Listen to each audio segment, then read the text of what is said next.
अभी आप लोग बहुत ज्यादा अज्ञानता का मतलब मालूम है? अनएजुकेटेड नहीं है। अज्ञानता का मतलब अनएजुकेशन नहीं है। अज्ञानता का मतलब होता है अनभिज्ञ, पता ही नहीं। आपको मालूम है दुनिया में क्या हो रहा है? नहीं मालूम है। मिडिल ईस्ट में क्या हो रहा है आपको मालूम है? नहीं मालूम है। कोई न्यूज नहीं देखता। आप अपने परिवार को, अपनी जिंदगी को केवल ये सोचते यही दुनिया है ना।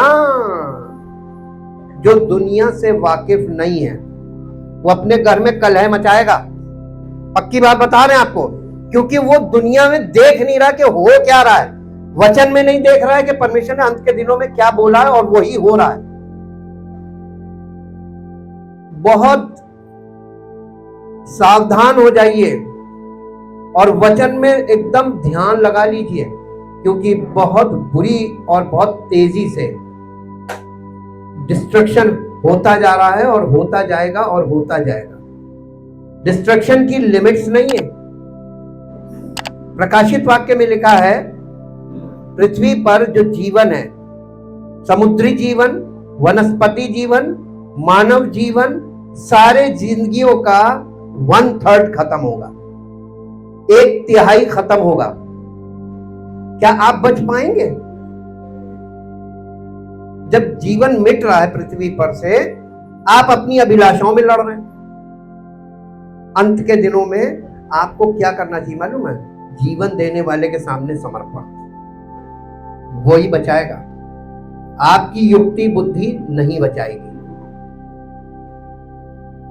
आपने लगातार स्टडीज में लंबे समय से सुना होगा कि जब मनुष्य उत्पन्न होता है फिजिकली तो वो स्पिरिचुअली डेड होता है।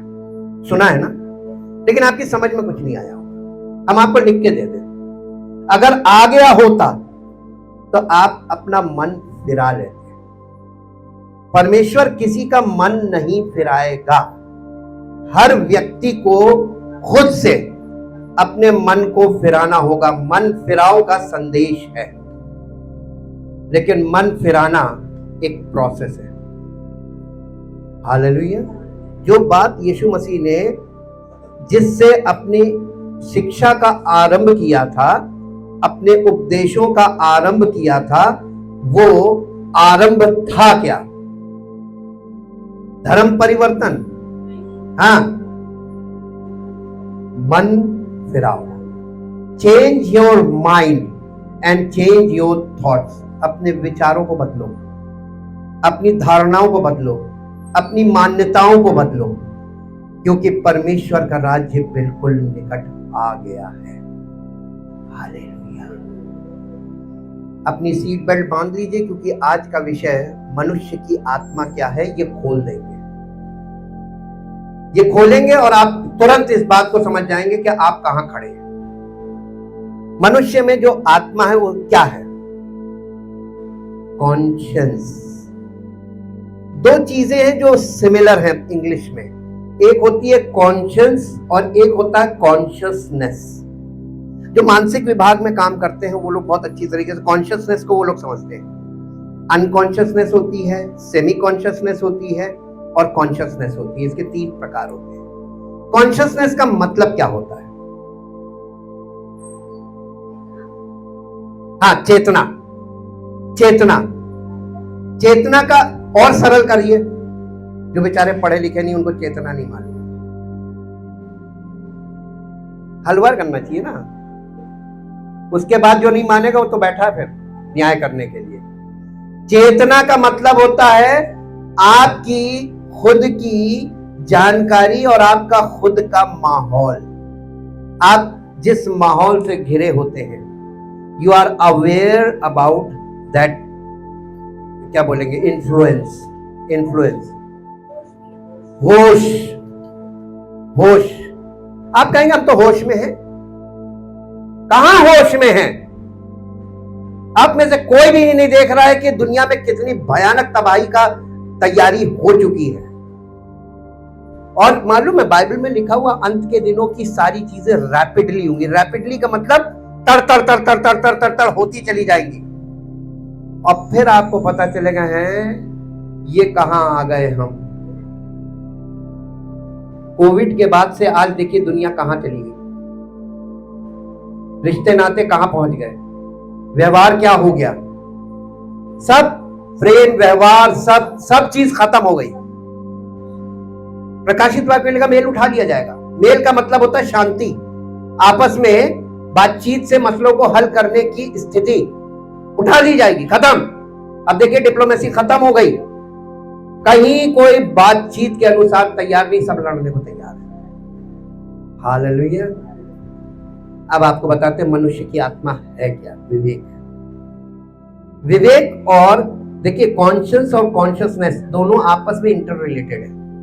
परमेश्वर ने मनुष्य के अंदर एक ऐसा सेंसर डाला है जो सेंसर हमको यह बताता, हमारी इंद्रियों के आधार पर, हमारी इंद्रियों के आधार पर हम क्या सुनते हैं, कैसे सुनते हैं, और नजरों के आधार पर हम क्या देखते हैं और कैसे देखते हैं, हमारा नजरिया, इसी से धारणाएं मान्यताएं हमारे अंदर डेवलप होती है। हालेलुया।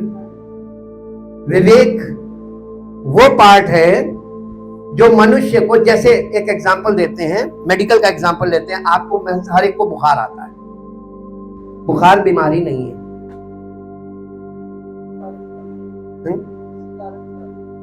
बुखार ये बताने के लिए आता है कि शरीर में कहीं इन्फेक्शन है, कोई समस्या है।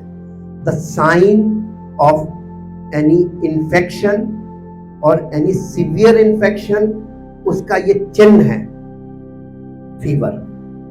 खांसी भी कोई बीमारी नहीं है, बीमारी का लक्षण है। पेन, दर्द होता आपको, दर्द बीमारी नहीं है। दर्द इस बात का सिग्नल है कि आपके शरीर में कहीं कोई प्रॉब्लम है। जिस भाग में दर्द हो रहा है वहां अंदर इन्फेक्शन हो सकता है, कुछ भी फोड़ा होगा तब भी इन्फेक्शन ही है। तो वो हमको साइन करता, हमें अवेयर करता है कि प्रॉब्लम हो रही है, इसका निदान शुरू करो। लेकिन हम लोग क्या करते हैं, आपका विवेक क्या करता है? जोला आप डॉक्टर के पास जाएंगे, 2 टिकिए ले आएंगे, खा तो रहे, दवाई तो खा रहे, डॉक्टर के पास गए थे। अरे हम आपको एक बहुत किस्सा बताएं, बहुत पहले की बात है। एक महिला, बहुत गरीब महिला, और वो यहां आती थी।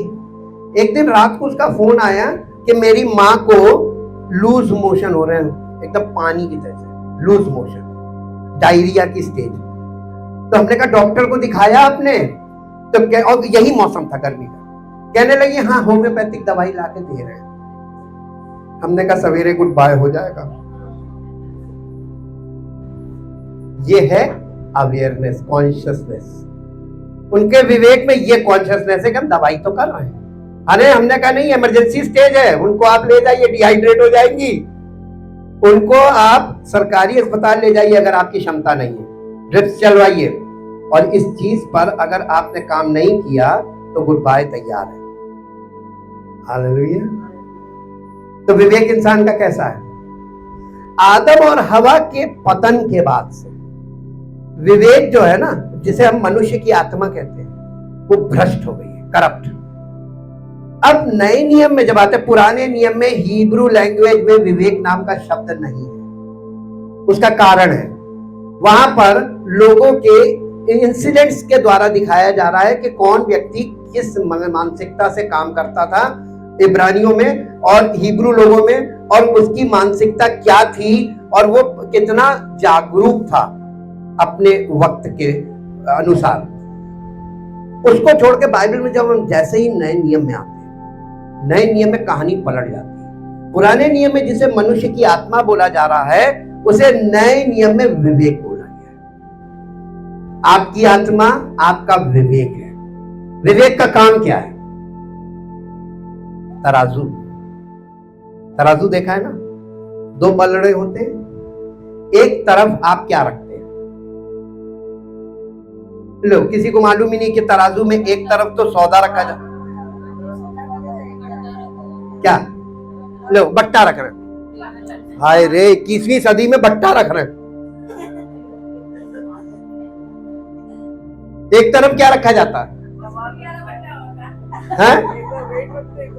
एक तरफ मानक रखते हैं, बांट, ये एक विभाग है। हम इसी से आपको पकड़ लेते हैं, आपका विवेक का, आपकी आत्मा में क्या चल रहा है, हम इसी से पकड़ लेते हैं। मालूम है 7 प्रकार का विवेक है नए नियम में। एक होता है निर्बल विवेक। निर्बल विवेक कैसा होता है? कोई व्यक्ति कलीसिया का किसी समय किसी को कुछ देखकर ठोकर खा सकता है, यह निर्बल विवेक है। आपको ठोकर क्यों लगी? क्योंकि आपका विवेक निर्बल था, वीक कॉन्शियस। पौलुस ने इसका वर्णन किया, मेरे साथ निकाल लीजिए रोमियो की पत्री 14 अध्याय, जल्दी से निकाले। रोमियो 14 अध्याय, 14 अध्याय का पहले पद से पढ़े। जो विश्वास में निर्बल है उसे अपनी संगति में, यह कलीसिया को बोला जा रहा है। जो विश्वास में निर्बल है, आप कितने बलवान हैं विश्वास में?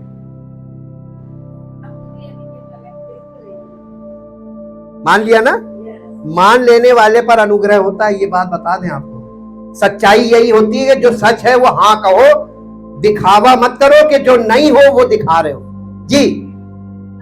परंतु उसकी शंकाओं पर, उसको अपनी संगति में ले लो, लेकिन उसकी शंकाओं पर विवाद मत करना, ये नेचुरल है जी।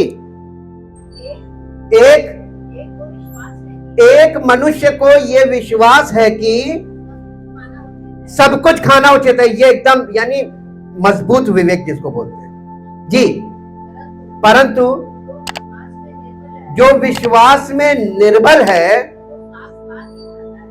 वेजिटेरियन होता है, जिसका विवेक निर्बल होता है ना, वीक कॉन्शियस, वो क्या खाता मालूम है? तर्क क्या है इसके पीछे का तर्क? आर्ग्यूमेंट ये है कि मांस नहीं खाना चाहिए क्योंकि वो जीवित प्राणी को मार के खाना है। You are right. तो पेड़ पौधे भी जीवित हैं, प्राणी नहीं है वो, लेकिन उनमें जीवन है।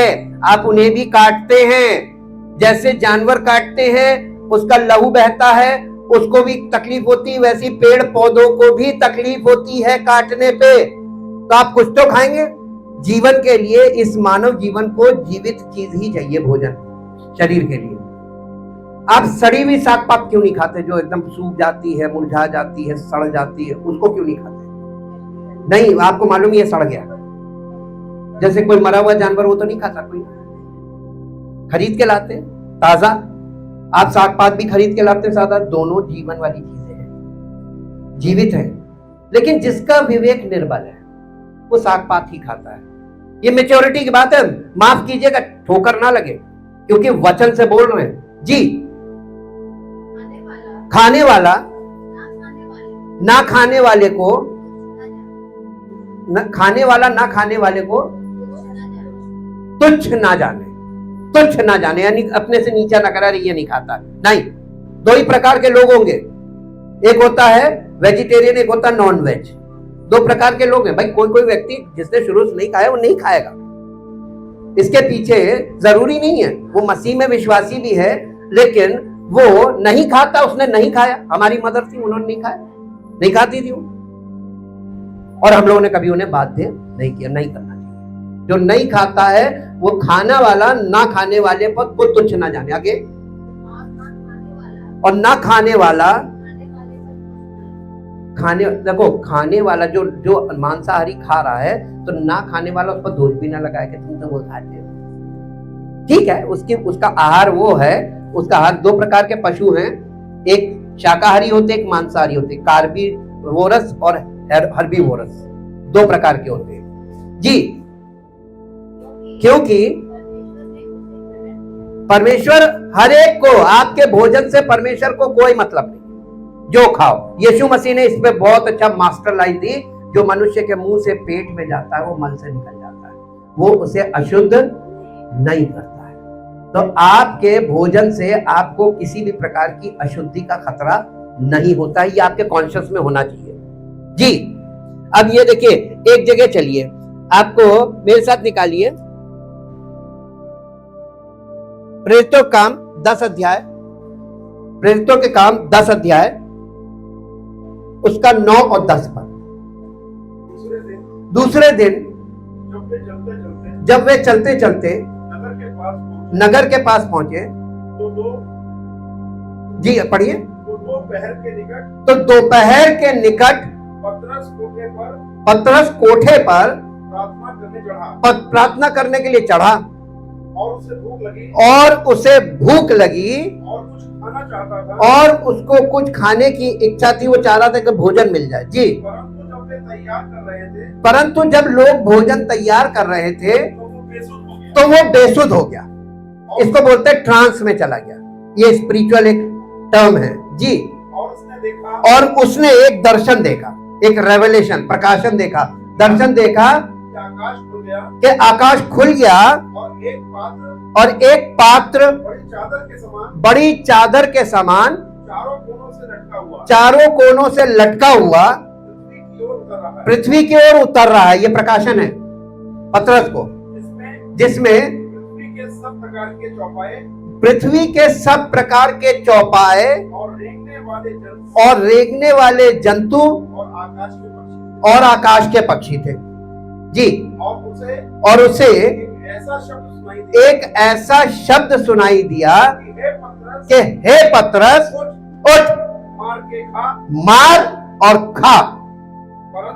परंतु पतरस ने कहा नहीं प्रभु, कदापि नहीं, क्योंकि मैंने कोई भी अपवित्र या अशुद्ध वस्तु कभी नहीं खाई है।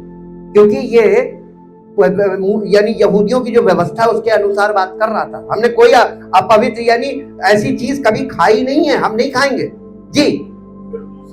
फिर दूसरी बार उसे शब्द सुनाई दिया कि जो कुछ परमेश्वर ने शुद्ध ठहराया है।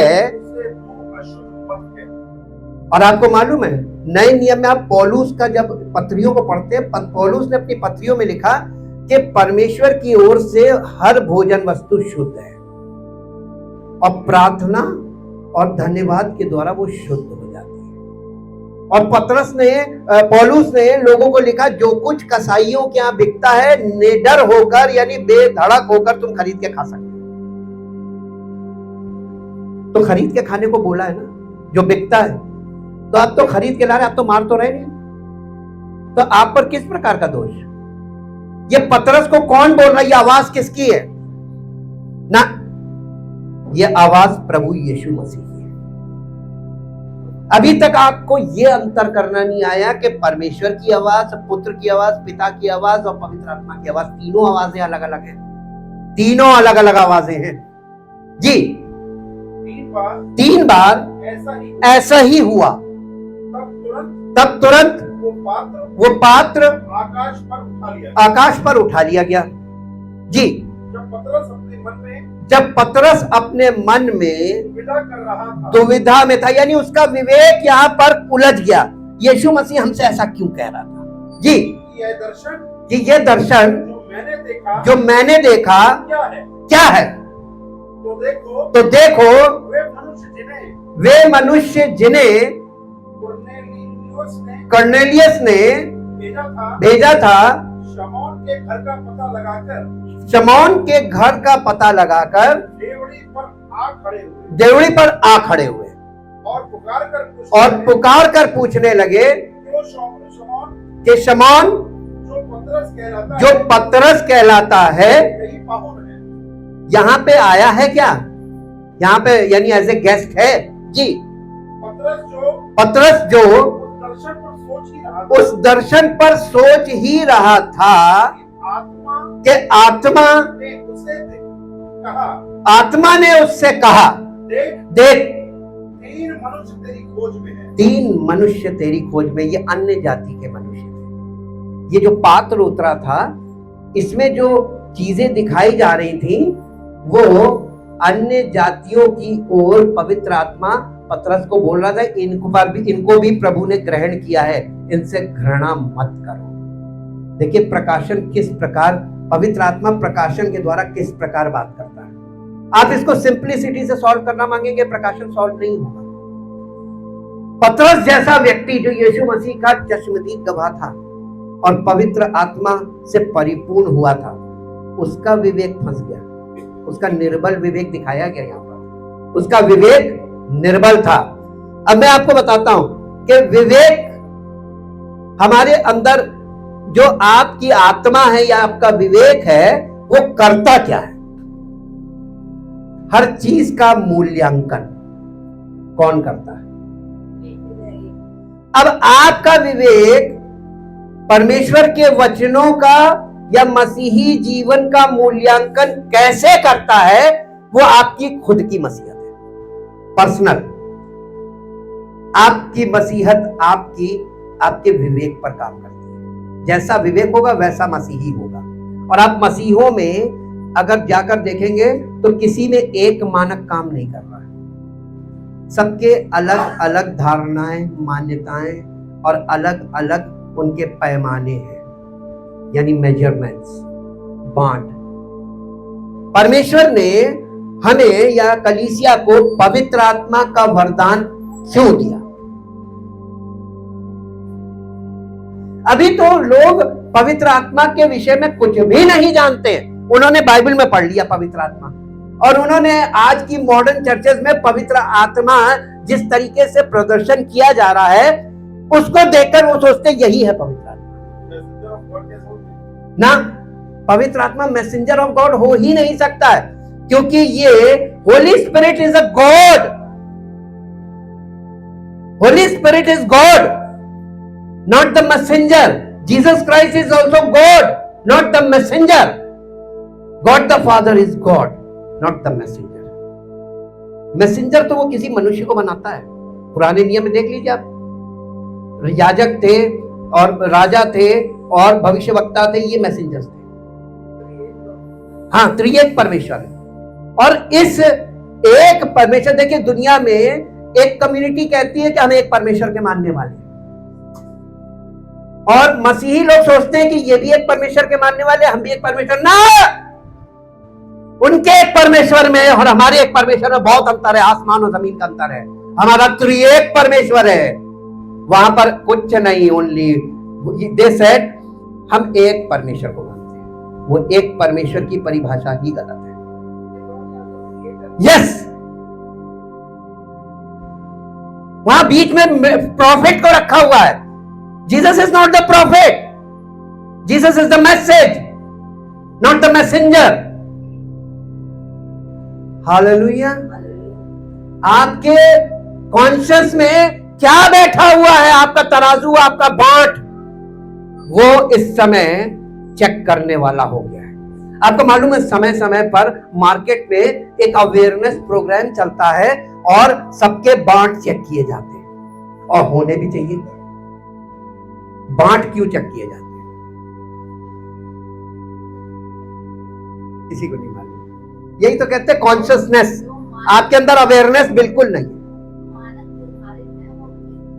दाढ़ी तो नहीं मार, आजकल सेटिंग हो जाती है।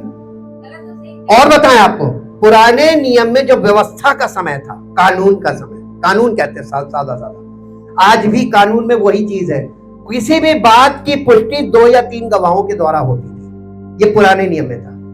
नए नियम में ये बात अब देखिए आप कि आज आप गवाहों को खड़ा कर देंगे तो आप 2 या 3 छोड़िए, आप तो सैकड़ों गवाह खड़े कर देंगे। कैसे? झूठे गवाह। आजकल तो गवाहों को खरीद सकते हैं। आप किसकी गवाही पर विश्वास करेंगे? कोर्ट में जो न्याय बिगड़ रहा है उसका कारण है झूठे गवाह। परमेश्वर ने पुराने नियम में करप्शन देखा कि मनुष्य का विवेक इतना करप्ट हो गया कि वो गवाही में भी अपनी तरफ से ढेर सारे लोग खरीद कर खड़े कर सकता है। तब परमेश्वर ने नए नियम में अपना सारा सिस्टम बदल दिया। अब नए नियम में क्या सिस्टम है बताइए? मानक को चेक करने का, या किसी चीज को, कोई चीज कितनी प्रूव्ड है, गवाही नहीं मानी जाएगी। गवाही सब गलत है। अब डिवाइन टेस्टिमनी है, यानी दिव्य गवाही चाहिए। अब दिव्य गवाही कहां से लाएंगे? ला सकते हैं? हाँ, ला सकते हैं। पवित्र आत्मा क्यों दिया गया? वही तो डिवाइन गवाही है, वो तुम्हारे जीवन से इस बात को स्पष्ट कर देगा। मालूम है, नए नियम बहुत सरल बताते हैं आपको। नए नियम में प्रभु यीशु मसीह ने क्या कहा? तुम अपने आप को 100 लोग खड़े करके अप्रूव कर दोगे कि देखो मैं कितना अच्छा हूं, और 100 लोग तुम्हारी गवाही दे देंगे, क्योंकि गवाह खरीदे जा सकते हैं, प्रभावित किए जा सकते हैं पैसे के बल पे और पावर के बल पे। आपके इन्फ्लुएंस, पावर का मतलब इन्फ्लुएंस, आपका प्रभाव उन पर इतना है कि वो आपके विरोध में बोल ही नहीं सकते। तो आपके पास गवाहों की कमी नहीं है। तो क्या अगर आपने 100 गवाह गलत होने के बावजूद आपने 100 लोगों ने गलत गवाही, झूठी गवाही देकर आपको प्रूव कर दिया, तो क्या आप परमेश्वर की दृष्टि में प्रूव हो गए? परमेश्वर क्या चीज देखेगा? यीशु मसीह ने कहा पेड़ की पहचान फल पेड़ को प्रमाणित करता है ना? मसीही जीवन में सच्चे मसीही का प्रमाण क्या है? ये आएगा कैसे? जब हमारा विवेक पवित्र आत्मा की बातों को ग्रहण करके उसके अनुसार आज्ञा मानकर चलेगा तो। हाँ, इसलिए यीशु, हाँ, आपका घर के बाहर आप क्या हैं, घर के अंदर क्या हैं, और लोगों के सामने आप क्या हैं, और व्यक्तिगत तौर पर पर्सनली आप क्या हैं। आप अकेले रहते हैं तो किस बात में आपका माइंड कहां लगा हुआ है? मोबाइल छीन लो, फटाक से पता चल जाएगा ये कहां क्या लगा रहता है। अरे ये बहुत भयानक युग है। अज्ञानता का मतलब, इग्नोरेंस का मतलब अनपढ़ होना नहीं है, अनभिज्ञ होना है। There are 2 types of consciousness, worldly consciousness, सांसारिक जागरूकता, शारीरिक कॉन्शियसनेस, शरीर के बारे में बहुत जागरूक होना, और तीसरा होता है परमेश्वर के प्रति जागरूक, गॉडली कॉन्शियसनेस। क्या आपके विवेक में गॉडली कॉन्शियसनेस डेवलप हो गया है? मुझे निश्चय है कि कोई जवाब नहीं दे पाएगा ना। अभी तो हम पौराणिक विचारधारा में ही फंसे हैं। अभी आपका मन जो है वो पीछे पुराने युग में बीसी काल की सोच विचार में लिप्त रहता है। मालूम है, यहूदी लोगों में एक खास बात थी, बिल्कुल हमारे हिंदुस्तानी और यहूदी में कोई अंतर नहीं। यहूदी लोग कथा कहानियों में बड़ा मन लगाते थे, कथा कहानियों में बहुत मन लगाते थे। पौलुस ने पत्री लिखकर उनसे कहा कि यहूदियों की कथा कहानियों में मन लगाना बंद कर दो, उनमें उद्धार नहीं मिलेगा। तुम्हें अच्छे अच्छे मैसेज सुनने को मिलेंगे, लेकिन उसमें उद्धार नहीं है। जितना समय तुम इधर इन्वेस्ट कर रहे हो, टाइम मैनेजमेंट सिखा रहा था, जितना समय तुम इसे सुनने में इन्वेस्ट करते हो, उतना समय तुम परमेश्वर की आत्मा की आवाज को पहचानने के लिए, डिसर्न करने के लिए इस्तेमाल करो, तो तुम परमेश्वर के राज्य में प्रवेश कर जाओगे। आपका प्रयास क्या है? परमेश्वर ने अपना प्रयास करके दिखा दिया, अपने पुत्र को हमारे लिए बलि करके अपना प्रेम प्रकट कर दिया, अनुग्रह करने के लिए, अपना उद्धार करने के लिए अपने अनुग्रह को प्रकट किया, पवित्र आत्मा का वरदान कलीसिया में देकर हमारे लिए मार्ग तैयार कर दिया। What is your effort? आपका इसमें क्या योगदान है उद्धार पाने के लिए? यदि आप उद्धार पाना नहीं चाहेंगे, परमेश्वर आपको दे सकता है? नहीं ना। तो उद्धार की इच्छा आपके अंदर होगी, जितनी तीव्र होगी उतना जल्दी उद्धार होगा। और उद्धार की इच्छा नहीं रखेंगे, आप सोचेंगे परमेश्वर तो एक वो नहीं है, क्या जिन है, मेरे आका बोल तुझे क्या चाहिए, ये ले। ये नहीं है परमेश्वर, ये नहीं है। हाँ, परमेश्वर के साथ रिलेशनशिप डेवलप होगी, तभी तुम्हें परमेश्वर से कुछ प्राप्त होगा। सबसे पहले तुम्हें उद्धार देगा, उद्धार के बिना कुछ नहीं देगा। पूछिए क्यों? आदम को परमेश्वर ने दिया तो था बिना उद्धार के, कहां गया? आज पूरी दुनिया में आदम की जगह कौन राज्य कर रहा है? शैतान। शैतान, और शैतान का कैरेक्टर है पाप, है ना। तो शैतान अगर आपके लाइफ में एक्टिव रहेगा तो पाप बना रहेगा, पाप बना रहेगा। परमेश्वर पापी की नहीं सुनता, लिखा हुआ। तो आप कितनी भी प्रार्थना कर ले, सुनेगा? तो फिर क्या हल, क्या बताइए? हल आपके पास है। पवित्र आत्मा वचन के द्वारा आपको दिखा भी रहा है, सिखा भी रहा है, बता भी रहा है। मान कितने रहे? तो वहीं के वहीं रहेंगे। हमें तो मिल गया, लेकिन हमको स्वार्थी नहीं बनना है। परमेश्वर ने कहा तुझे मिल गया है। एक ही शर्त, जब हमको परमेश्वर अपनी सेवकाई में चुन रहा था, मेरा चुनाव बहुत अजीब तरीके से हुआ। मैं एक बार में पूरी गवाही नहीं दे सकता, पार्ट्स में है।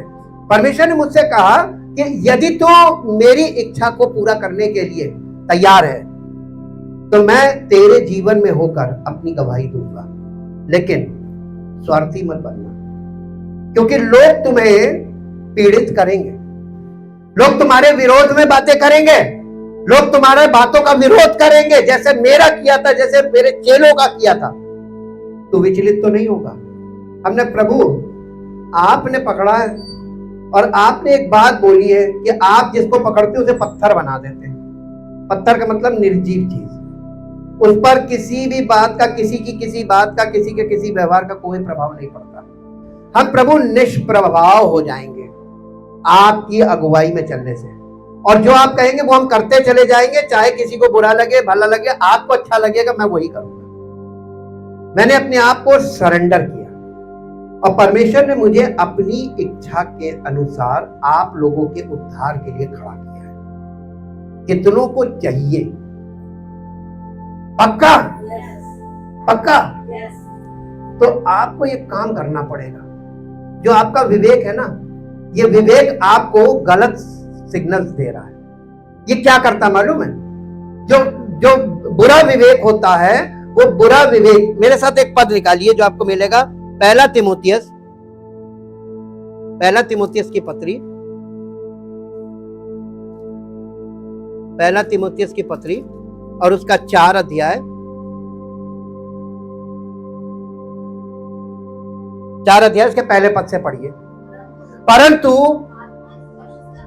आत्मा यानी पवित्र आत्मा स्पष्टता से कहता है कि आने वाले समय में, यानी जिस समय ये लिखा जा रहा था उस समय के अनुसार, ये आज की बात हो, इन दिनों में, आज के दिनों में जी, कितने लोग भरमाने वाली आत्माओं और दुष्ट आत्माओं की शिक्षाओं पर मन लगाकर, क्या होगा? आपको लग रहा मसीहत बढ़ रही है, लेकिन वचन कह रहा नहीं। अंत के दिनों में मसीहत का जो पैमाना है, जो परमेश्वर ने हमारे लिए वो रखे हुए थे स्टैंडर्ड्स, वो डाउन टू अर्थ चले जाएंगे। लेकिन दिखाई देगा कि ये मसीहत है, ये झूठी मसीहत होगी। सावधान रहना। वहां पे शिक्षाएं जो चलेंगी कलीसियाओं में, वो किस आत्मा के द्वारा चलेंगी? साफ लिखा है, दुष्ट आत्माओं की शिक्षाओं पर मन लगाकर। मन तो लगाया, सच्चे विश्वास में तो लोग मन ही नहीं लगा रहे हैं, और झूठे आत्माओं की शिक्षाओं पर कितना मन लगा रहे लोग, क्योंकि मनुष्य का विवेक भ्रष्ट है, उसकी आत्मा भ्रष्ट है। तो भ्रष्ट आत्मा दुष्ट आत्मा की बात से अग्री करेगी, पवित्र आत्मा के साथ अग्री नहीं करेगी जी। ये उन झूठे मनुष्यों के कपट के कारण होगा जिनका विवेक मानो जलते हुए लोहे से दागा गया है। ये जला हुआ विवेक है, उनका विवेक जल गया है, उसमें सेंसेशन नहीं है, सेंसिटिविटी नहीं है कि हम गलत को अप्रिशिएट कर रहे हैं और सही को कंडेम कर रहे हैं। हालेलुया! अरे वाह, हम किस युग में हैं? हम इसी युग में हैं जिस युग के विषय में यहां पर लिखा हुआ है। आपका विवेक सच्चाई को कंडेम करेगा, सत्य को। मालूम है आपको, यीशु मसीह के आने से पहले जो कलीसिया है उसकी दशा क्या होगी? सांसारिक कलीसिया, सांसारिक तौर पर कलीसिया बैकस्लाइड कर गई। थिस्सलुनीकियों में उसने लिखा है, उसके आने से पहले धर्म का त्याग होगा। धर्म का त्याग का मतलब परमेश्वर की धार्मिकता को लोग छोड़कर सांसारिक मसीहत में भाग जाएंगे। हालेलुया। इसको एक शब्द में कहते हैं अपोस्टेसी। अपोस्टेसी आप रिसर्च कर लीजिएगा। अपोस्टेट चर्च ऐसी कलीसिया जहां से पाखंड होगा। हालेलुया। अब बताइए आपका विवेक कैसे सही होगा? एक पद और निकालिए। ये तो नए नियम की बात बता रहे हैं, पुराने नियम निकालिए। यहेजकेल की पुस्तक 13 अध्याय, यहेजकेल द बुक ऑफ इज़ीकियल चैप्टर 13 1 2 3 पद पढ़ दीजिए। 1 2 और 3 पद। पुराने नियम में भी ऐसे लोग थे। यहोवा का ये वचन मेरे पास पहुंचा, यहेजकेल बोल रहा जी। हे मनुष्य के संतान, इज़राइल के जो भविष्य वक्ता अपने ही मन से भविष्यवाणी करते हैं, उनके विरुद्ध भविष्यवाणी करके तू कह, यहोवा का वचन सुनो। प्रभु यहोवा यूं कहता है, हाय उन मूढ़ भविष्यवक्ताओं पर जो अपनी ही आत्मा के पीछे ले। अगर कोई व्यक्ति जिसकी खुद का कॉन्शियस भटका हुआ है, ये भटका हुआ कॉन्शियस, उसकी आत्मा भटकी हुई है और वो वचन से प्रचार कर रहा है, बाइबल यानी वो पास्टर है। शैतान मालूम है मेंबर्स को नहीं पकड़ता। मेंबर्स को कहां से पकड़े? मेंबर्स की संख्या बहुत होती, कितनों को पकड़ेंगे? मछली बताया गया, भेड़ बताया गया, ये तो भेड़ है, आज वो घेर के ले जाएगा, कल उसके यहां से फिर भाग जाएंगी दूसरी जगह। भेड़ें तो कहीं टिकती नहीं। तो शैतान किसको पकड़ता है? देखिए आपका मॉक टेस्ट। हाँ, शैतान किसको पकड़ता है? लीडर्स को। एक लीडर पकड़ो, उसके अंडर में जितने होंगे। पॉलिटिक्स में क्या होता है? ऐसा लीडर पकड़ो जिसके पास ढेर सारा वोट बैंक हो। शैतान किसको पकड़ता है? लीडरशिप। अंत के दिनों में संसार की लीडरशिप देख लीजिए और कलीसिया में देख लीजिए, exactly same. The world in the church and the church in the world, दोनों चीज पैरेलल हो गई। हालेलुया। और आप और हम इससे बाहर नहीं हैं। अब आपको परमेश्वर के वचन के द्वारा पवित्र आत्मा जब ये चीजें दिखाता है तो आपका क्या रिस्पॉन्ड है? आपको क्या करना चाहिए? ये इंफॉर्मेशन हमको कौन दे रहा? परमेश्वर दे रहा है। कहां से दे रहा है? सोर्स है परमेश्वर का वचन, और पवित्र आत्मा के द्वारा ये हम तक पहुंचाई जा रही है इंफॉर्मेशन। तो पवित्र आत्मा रिसर्च करके आपको चीज दे रहा है, आपको क्या रिस्पॉन्ड करना चाहिए?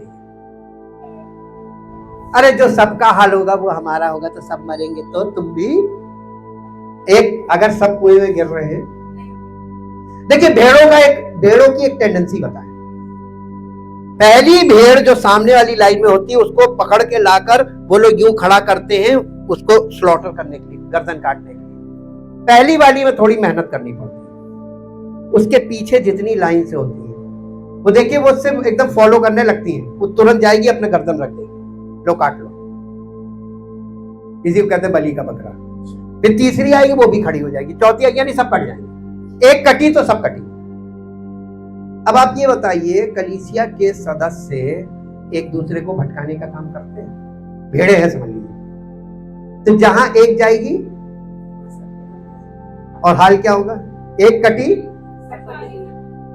शैतान देखिए कितना बुद्धिमान है, और मसीही लोग किस मानसिकता में फंसते हैं। हालेलुया। कहते तो क्या मसीही हैं। विवेक की आवाज, आपकी अंतरात्मा की आवाज हमेशा सही नहीं होती, याद रखिएगा। अगर सही होती तो पवित्र आत्मा की आवश्यकता नहीं पड़ती। हमें एक सपोर्ट दिया गया हमारे विवेक को ट्रेंड करने के लिए, हमारे विवेक को एजुकेट करने के लिए, हमारे विवेक को अवेयर करने के लिए परमेश्वर ने हमको एक सहायक दिया है, वो है पवित्र आत्मा। और पवित्र आत्मा इंडिविजुअली काम नहीं करेगा, वो कलीसियाई तौर पर काम करेगा। हालेलुया। और आप कलीसिया से कट ऑफ रहेंगे, पवित्र आत्मा आपके जीवन में काम नहीं करेगा परमेश्वर की विधि के बिना। हाँ हाँ, शेपर्ड जीसस क्राइस्ट है, हम तो सर्वेंट हैं, हम अंडर शेपर्ड कह सकते हैं कि उस चरवाहे के अधीन उसके नौकर हैं। जो बड़े बड़े ऑस्ट्रेलिया वगैरह में बहुत बड़े बड़े लोगों के पास ये भेड़शालाएं हैं और उनके पास शेपर्ड डॉग्स भी हैं और शेपर्ड मेंस भी हैं, और वो लोग बहुत अमीर होते हैं मेन शेपर्ड्स। वो शेपर्ड्स अपने उसमें बैठे रहते हैं, लेकिन वो अपने अंडर शेपर्ड्स को और शेपर्ड डॉग्स के साथ अपनी भेड़ों को भेजते हैं सुरक्षित करने के लिए। यही काम तो यीशु मसीह कर रहा है कलीसिया के द्वारा। आप मोटा मोटा ये देखिए, कलीसियाई विधि ही आपको जीवन में उद्धार तक पहुंचा सकती है, और आप कलीसिया से कट ऑफ होकर उद्धार नहीं पा सकते। और कलीसिया में कौन लोग आएंगे? यीशु मसीह किनके लिए आया था? पापियों के लिए। तो कलीसिया में कौन लोग आएंगे? और अगर कोई व्यक्ति मसीह में मन नहीं लगाएगा, उसकी शिक्षा में मन नहीं लगाएगा, वचन में मन नहीं लगाएगा, पवित्र आत्मा की आवाज में मन नहीं लगाएगा, तो वो मालूम है वो कलीसिया में रहकर सारी बुराइयों में फंस जाएगा, शारीरिक बुराइयों में। वो तारे सितारे मिल जाते हैं। ये पवित्र आत्मा ने मुझे सिखाया तारे सितारे कैसे मिलते हैं, लाइक माइंडेड। वो दोनों एक दूसरे को ताड़ लेते हैं, पहचान लेते हैं, बातचीत शुरू होती है, फिर दोनों की गतिविधियां आपस में लेन देन सब कुछ शुरू हो जाता है, और वहीं से सब कलीसिया में सब प्रकार की गड़बड़ी फैलने लगती है। बाहर लोग मालूम क्या कहते हैं? देखो कलीसिया के लोग क्या कर रहे हैं। हालेलुया। बदनाम होने से कभी मत डरिएगा। जब आप प्रभु यीशु मसीह के सेवक बन के खड़े तो बदनाम होने से मत डरिएगा। पूछिए क्यों? यीशु मसीह भी तो बदनाम हुआ था। उसको क्या नहीं कहा था? दुष्ट आत्मा तक कह दिया था, दुष्ट आत्मा की सहायता से ये काम करता है। उसको क्या नहीं बोला? पागल बोला। उसको क्या नहीं बोला? उसको कहा व्यभिचार की संतान। कितने गंदे गंदे शब्द बोले। वो किससे लड़ा? उसने कहा बेकार है लड़ना, जब ये मुझे जानते नहीं तो मैं इनसे क्यों लड़ूं? वैसे ही प्रभु यीशु मसीह ने जब मुझे पकड़ा था, कहा था तुम बुरा मत मानना, लोगों के मन में जो आएगा वो तुम्हें बोलेंगे, जैसे मुझे बोल रहे थे। पर्टिकुलर वो वर्सेस दिखाई, ये देख ले मुझे ये कहा गया है, तुझे क्या कुछ ना कहेंगे। आगे लिखा है जब उन्होंने हरे पेड़ के साथ ये किया तो तुम्हारे साथ क्या कुछ नहीं करेंगे, लेकिन विचलित मत होना, तुम वचन के ऊपर खड़े रहना, वचन लेकर खड़े रहना, काम तो वचन करेगा। जो आज तुम्हारे विरोध में खड़े हैं एक दिन धराशायी हो जाएंगे, क्योंकि वो गलत दिशा में जाकर बचेंगे नहीं, उनका अस्तित्व खत्म हो जाएगा। हालेलुया। आपको क्या करना चाहिए?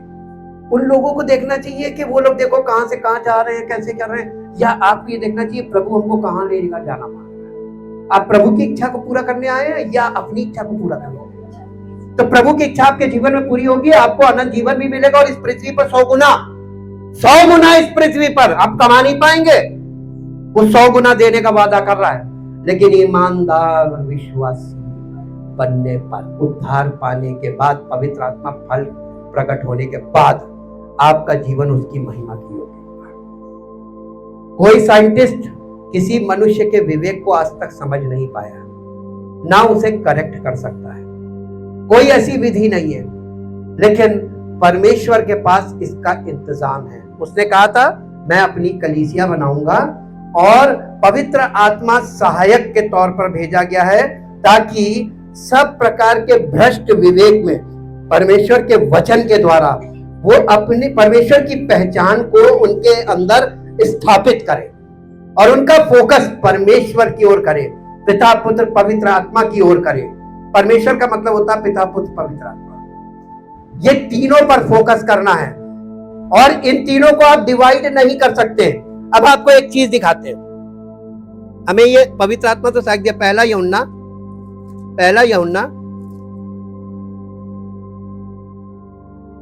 यूहन्ना उसका अध्याय 5 उसका 6 पद से पढ़िए। 6 पद से यीशु मसीह के विषय में गवाही। यीशु ने नहीं, पहला यूहन्ना यही है वो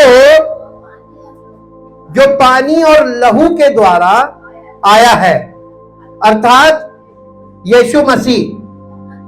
वो न केवल पानी के द्वारा वरन पानी और लहू दोनों के द्वारा आया है, और जो गवाही देता है वो आत्मा है, क्योंकि आत्मा, ये कौन सी आत्मा है?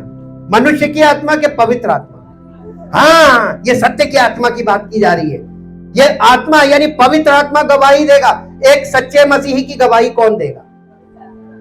हैं? आप पवित्र आत्मा को घूस दे सकते हैं? आप उसको अपने प्रभाव में ला सकते हैं? तो नए नियम में किसकी गवाही मान्य है? पुराने नियम में तो 2-3 लोगों की गवाही मान्य हो जाती थी, घालमेल हो जाता था। अब आपको एक इंसिडेंट, यहां पर रुक जाइए, हम फिर लौटते हैं। एक इंसिडेंट आपको याद दिलाते हैं। यीशु मसीह जब उस व्यभिचारिणी स्त्री को पकड़ के लाए, रेड हैंडेड पकड़ी गई। बहुत ध्यान दीजिएगा, अकॉर्डिंग टू द लॉ। इस समय धर्म भूल जाइए। परमेश्वर का वचन धार्मिक बातें नहीं करता है, जीवन की बातें करता है, सच्चाई की बातें करता है। उस स्त्री को व्यभिचार करते रेड हैंडेड पकड़ा गया, और वो सारे यहूदी लोग उसको यीशु मसीह के पास लाए और कहने लगे, देखिए वचन कोट कर रहे थे, यानी व्यवस्था को कोट कर रहे थे कि मूसा ने व्यवस्था में लिखा है कि व्यभिचार में पकड़ी गई स्त्री को पथरवा करके मार दो। यीशु मसीह ने कहा कि जिसने पाप ना किया वो पहला पत्थर मारे। यीशु मसीह ने उनके विवेक पर चोट करी। अपने विवेक से देखो कि क्या तुम पापी नहीं हो? क्योंकि वो व्यवस्था को जानते थे, और वो झुककर कुछ लिखने लगा। ये लिखा हुआ है, आज तक किसी को नहीं मालूम वो क्या लिख रहा था। पवित्र आत्मा बताता है। यीशु मसीह पाप नहीं लिखता, क्योंकि वो पाप को जानता ही नहीं था। बाइबल में लिखा है वो पाप से अज्ञात था। जिस चीज की उसको जानकारी नहीं वो लिखेगा। जानकारी काहे की थी? व्यवस्था की। ठीक, उस झुककर वो उस संबंध में व्यवस्था लिखने लगा, और लिखा हुआ है व्यवस्था में कि जब कोई व्यभिचार में पकड़ा जाए तो दोनों को, उस स्त्री और उस पुरुष दोनों को पत्थरवा करके मार देगा। ये लिखा था मूसा की, उसने वही वर्ष लिख दी। और जब वो खड़ा हुआ सब भाग गए।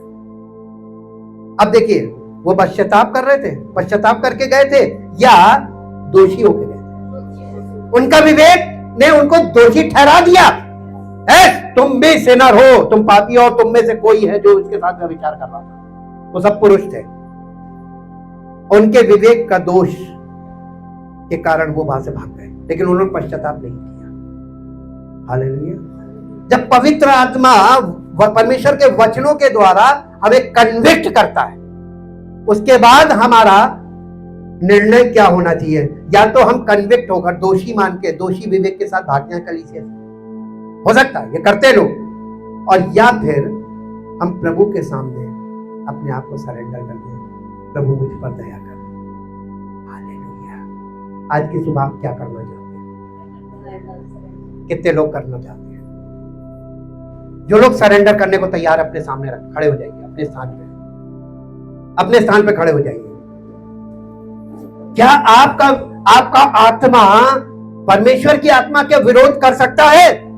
क्या उसको अपने लिए अपनी यानी उससे ये बाध्य कर सकता है कि वो आपकी गवाही दे झूठी कि आप मसीह है, आप मसीह में हैं? आप मसीह में नहीं है। वो यही तो कन्विक्ट करेगा। और देखिए, दोनों काम एक साथ करता है। Holi spirit convicts and convince, और इसी को पौलुस ने लिखा, शब्द मारता है परंतु आत्मा जिलाता है। और ये दोनों काम एक साथ होता है। शब्द का मतलब है लॉ, व्यवस्था। वो आप व्यवस्था के अंतर्गत पापी हैं, और पाप के अंतर्गत आपके लिए मृत्यु दंड निश्चित है, डेथ सेंटेंस है आपका। अब आपको जो बचा सकता है वो केवल एक है, his name is Jesus Christ. वो राजा है, और वो उदार राजा है। वो आप पर दया करने को तैयार है, लेकिन आप अपने आप को पापी मानने को तैयार हो, पहली बात। दूसरी बात, आप अपने पाप का अंगीकार करने को तैयार हो, और तीसरी बात कि आप यीशु मसीह के सामने समर्पित होने को तैयार हो, तो वो आप पर अनुग्रह करेगा। Thank you, thank you, thank you, thank you. जीवित महान सामर्थी परमेश्वर, हम आपका हृदय से धन्यवाद करते हैं आपके इकलौते पुत्र प्रभु यीशु मसीह के उस बलिदान के लिए जिसके द्वारा प्रभु आपने हमारे सारे पाप, सारे श्राप से छुटकारा देने के लिए अपने पुत्र के बलिदान को करके हमारे लिए छुटकारे का रास्ता तैयार किया।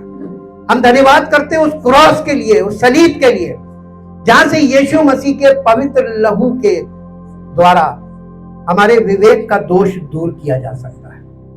और केवल एक ही चीज है जो मनुष्य के विवेक को शुद्ध कर सकती है, और वो है प्रभु यीशु मसीह का पवित्र लहू। हम उस लहू के लिए धन्यवाद करते हैं कि कलीसिया के पास यीशु मसीह का पवित्र लहू है, जो उसको उसके विवेक के दोष को दूर करने के लिए और उसके विवेक को शुद्ध करने के लिए अत्यंत उपयोगी है। आज हर एक के हृदय पर और अपने हृदय पर यीशु मसीह उस पवित्र लहू को लगाते हैं, जिस लहू में हमारा विवेक का दोष दूर होता है, ताकि हमारा विवेक शुद्ध हो और हम सच्चे मसीही बन सके और पवित्र आत्मा अपने फलों के द्वारा हर एक मसीही विश्वासी के जीवन से इस बात की गवाही दे कि देखो ये है सच्चा विश्वासी, देखो मैं पवित्र आत्मा ने इसको इसके हृदय में काम किया है और इसके जीवन में पवित्र आत्मा के फलों को उत्पन्न किया है। और जब हमारे जीवन में पवित्र आत्मा के फल उत्पन्न हो प्रभु, तो हमारा समर्पण और बढ़े ताकि फल और बढ़े। हमारे जीवन में छटनी का काम पवित्र आत्मा करे ताकि हमारा फल और बढ़े और प्रभु की महिमा हमारे जीवन से प्रकट हो। क्योंकि यीशु मसीह का मेरे पिता की महिमा इसी से होती है कि तुम बहुत सा फल लाओ। केवल फल लाना काफी नहीं है, फल का बढ़ना आवश्यक है। आज प्रभु हर एक विश्वासी, हर एक विश्वासी परिवार, इनके बच्चों, इनके परिवार के सब सदस्यों के लिए आपसे धन्यवाद के साथ प्रार्थना करना चाहते हैं कि हमारा प्रभु हमें नई सृष्टि बनाता है और हमारे जीवन को नया जीवन बनाता है, अपनी महिमा से भरा जीवन, अपनी सामर्थ्य से भरा जीवन, और ऐसा जीवन जिसे देखकर लोग कहें कि ये वास्तव में मसीही है और परमेश्वर की महिमा प्रकट हो। ऐसा जीवन प्रभु हम सबका हो। आपका नाम लेना, यीशु मसीह के नाम से आमीन।